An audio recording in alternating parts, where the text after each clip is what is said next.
না আমি ইংলিশ সব পড়ো ভুলে যাই নাই ও আচ্ছা আমি গিয়ে দেখি যে আমি ভয়েস উল্টাই ফেলছি আমিও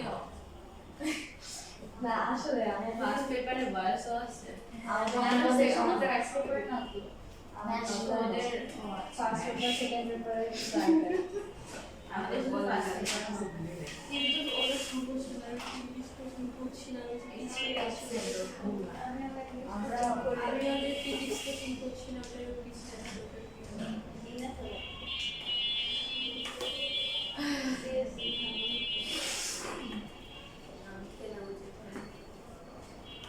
শেষ লেখা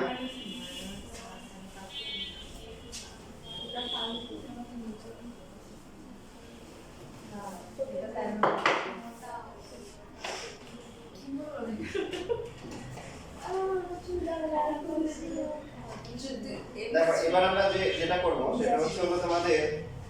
এই চ্যাপ্টারের সবচেয়ে মানে ক্রিয়েটিভ 4 মার্কের জন্য 4 মার্কের অত্যন্ত গুরুত্বপূর্ণ একটা কোশ্চেন যেটা শুধুমাত্র 17 থেকে তোমার 25 পর্যন্ত এটা লম্বা সিরিয়াল আছে মানে বোর্ডে এতবার আসছে সেটা হচ্ছে যে মার্কটা একটা দেখাচ্ছি তার মধ্যে যে 2 1 বিন্দু হতে 2 1 বিন্দু হতে এবং তোমরা পারবা আমি প্রসেস বলে দিব 3x 4y প্লাস হচ্ছে 5 0 রেখার উপর অঙ্কিত লম্বে পাদবিন্দুর স্থানাঙ্ক নির্ণয় করো। অনেকে যেটা হয় যে কথাই বুঝে না x এর মান দ্যাটস রাইট x এর মান কি স্থানাঙ্ক রেখার উপর কিসের উপর অঙ্কিত লম্বের পাদবিন্দু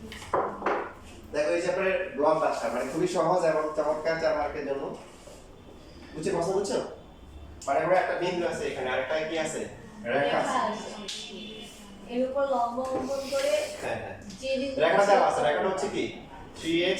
4y 5 কি 0 এখন এই বিন্দু হতে এই রেখার উপর কি লম্ব আঁকতে হবে লম্ব আঁকলে কি ছেদ করবে না এই যে এই বিন্দুটা এই বিন্দুর স্থানাঙ্ক বের করতে হবে তো ঢাল দিয়ে তো করতে পারি -1 বের করতে হয় নাই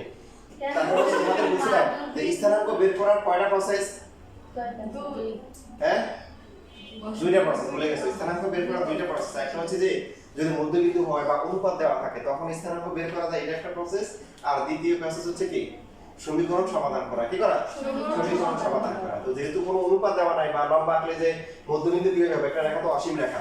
তো সেই জন্য তোমাকে অবশ্যই সমীকরণ সমাধান করতে হবে যে এই রেখাটা আর এই রেখাকে কি করতে হবে সমাধান করতে হবে এর মধ্যে এই রেখা দেওয়াই আছে তারপরে বাকি এই রেখাটা বের করতে হবে এটা কিভাবে বের করবা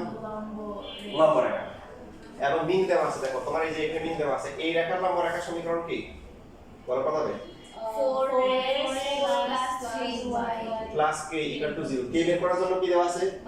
দুই বিন্দু আছে এই বিন্দু দিলে এটা পেয়ে যাবে পাওয়ার পর আবার এই দুটো রেখা কি করবা সমাধান করবে সমাধান করলে এদের ছেদবিন্দু পেয়ে যাবে সেই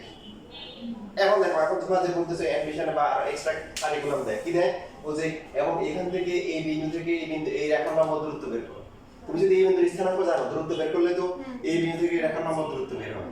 এখন বইয়ে এরকম কোশ্চেন আসছিল যে এই বিন্দুর সাপেক্ষে এই রেখার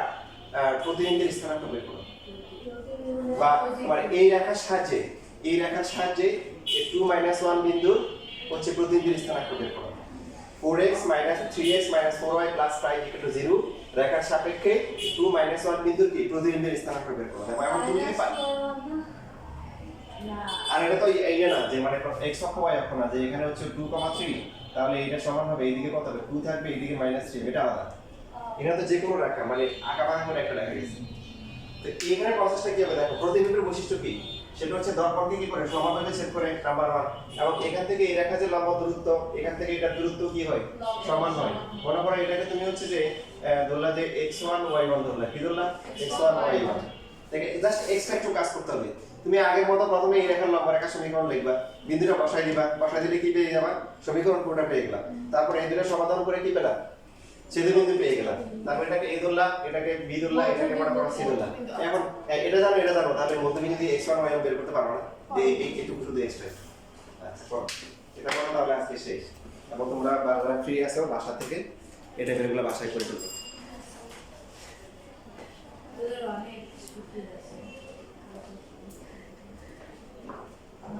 এটার আনসারটা বলে দিই এটার আনসার আছে 1/5 আর হচ্ছে কি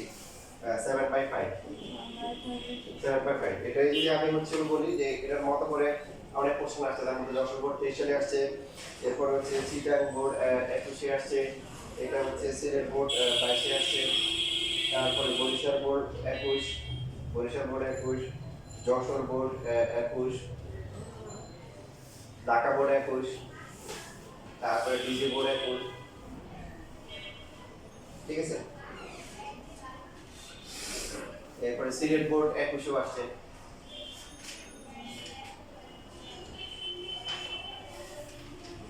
এটা এরকম টাইপের আর কি, আরো থাকতে পারে 24-25 কোশ্চেন ঘাটাঘাটি করলে আরো পাওয়া যাবে।